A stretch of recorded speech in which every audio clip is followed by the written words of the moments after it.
Hintayin nyo ako dyan nung inaaresto si Duterte. Hintayin nyo ako dyan. No? Pagpunta ko dyan, ganyan, ganyan. Baka may dala na. Pinatayan sila ng cellphone. 24 oras.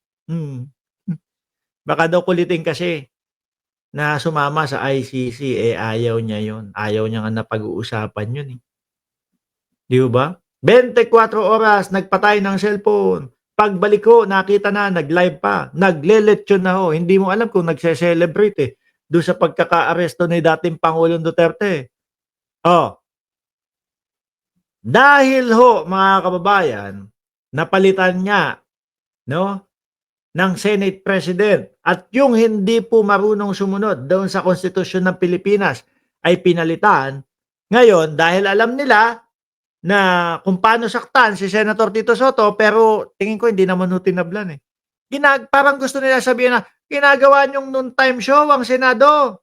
Pakinggan nyo kung paano ni-real talk si Bato de la Rosa dito. Alam na namin na kami minority. At pangalawang punto, Mr. President, gimmick lang ng minority yan. Ang Senado po, hindi po ito noon time TV show na puro gimmick ang ating titingab dito. Kami po ay nag-raise dito ng legitimate issues. Tapang ng mukha, mga kababayan. Sabi ni Lenny, nakakaasar ang itsura ni Bato de la Rosa. Ayan, Senator, hindi ako nagsabi. Ayan si Ma'am Lenny ho. Hindi daw noon time show. Meron daw silang binubukas na legitimate na pag-uusapan. Which requires legitimate attention.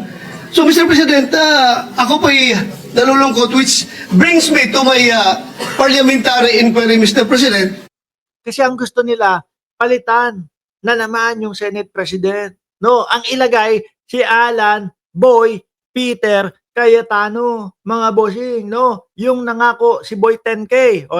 Eto Boy 10K, yung isa Boy 2K, wag kayong malilito. No? Si Boy 10K, 10,000 kada pamilya. Si Boy 2K, 2,000 pababa. Libre na ang kuryente pag ako'y nanalo. Hanggang ngayon hindi pa pinag-uusapan, mga kababayan. Ewan ko kung kailan. Panalo na ako eh. Kayo naman, pinangako ko na, ano ko pa, gagawin ko pa. Di ba? Bato, baka iiyak mo. Baka iiyak mo di natatalab. Di na si FPRRD nakaupo ito naman daw po mga kababayan. Ay si Soto ba to? Hindi ito yun Nasaan ba yun? Ito ba yun? 30% hindi na. Hindi, sumagot si Tito Soto, mga kababayan. Sabi ni Tito Soto, ikaw nga sinasabi mo noon time show. Halos tiklop din kay Soto to No? Sa totoo lang, yung sinasabi mong noon time show, mas madami pang nagawa yun kesa dito sa ating mga senador na nandirito Totoo nga naman mga kababayan. Diba? Halos araw-araw yung noon time show na sinasabi nila araw-araw may mga natutulungan tao Di ba? Si Caldero, Boy 10K, Cayetano na mas korap pa. Tiklop din itong si Bato de la Rosa. Mga bossing. Eto si Boy 10K. Magkakaroon. Paliwanag ni Boy 10K, no? Na gusto nila na maging Senate President para DDS nga naman.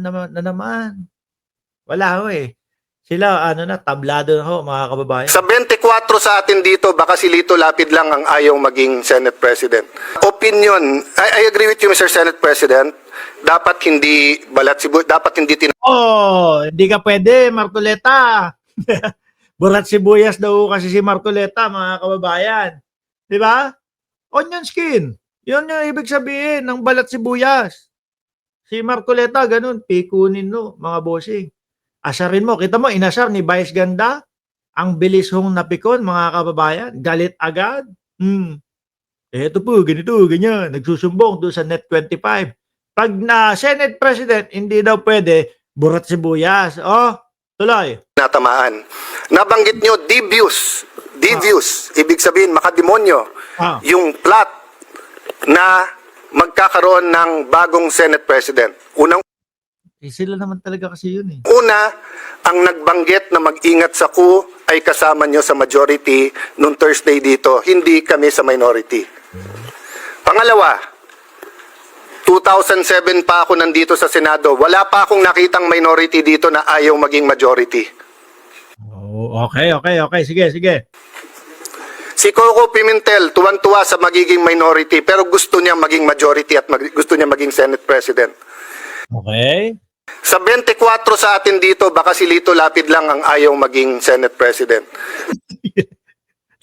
Okay na ako dito, tahimik na ako, dinamay niyo pa ako. Oh. Pero baka gusto mo rin. Baka gusto mo rin. Pwede rin. Pwede rin. Oh. So, 3 na lang kailangan natin, Supremo. 9 na kami, pang 10 ka, 3 na lang, 13, Supremo. Okay. Ay, nako. What's my point, Mr. President? Hindi po kami ang nagsabing may plot. Hindi ho kasi ayaw na din sa kanila mga kababayan at mukhang malabo na din po na mapa-oo nila, na maibalik sa kanila yung pagiging Senate President. O, bakit to mga kababayan? Yung iba ho doon na mga senador na ano na ho yun, naliwanagan na, naku saglit lang. Nung dati nung Maca Duterte yung Senate President, biruin mo yung konstitusyon ng Pilipinas na nakasulat forthwith, isinawalang bahala, inilagay sa isang tabi. Oh. Ang hirap.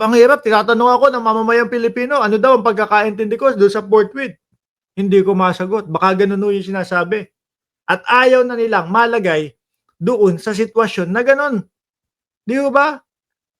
Mahirap po, mga bossing. Sabi ni Patrick Joaquin, si Jimmy Bondoc nagsabi, no? Tapos isisisi sa bagong majority. Ganyan naman ho, mga DDS, mga kababayan. Tsaka ho, ang pansin ng mamamayang Pilipino, kaya po, mga kapwa natin Pilipino, talagang ipinagsisigawan. Nako, si Soto, okay na yan na maging Senate President. Kasi patas, pantay. No?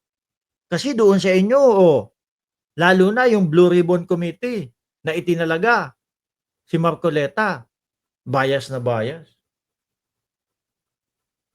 Ayaw pag-usapan yung 2016 hanggang 2022. Di ba? Halatang-halata ng mamamayang Pilipino ho yun, mga bossing. Sabi ni Jerry Arcala, Boss Mark, ikaw na lang kaya ang mag-SP para tuldukan mo na si Mangga. Kupal siya, gabi ka. Hindi, wag no. Okay na tayo dito, mahirap trabaho nila. No? Tapos susweldo ka 300,000. Wag na. Dito na lang ho tayo, magbablog na lang ho tayo, 1 oras lang mga kababayan. Okay na tayo doon. Di ba? Magsesenador pa tayo. Mahirap po yan. Mga bossing, okay na tayo ng vlogger na lang ho. No?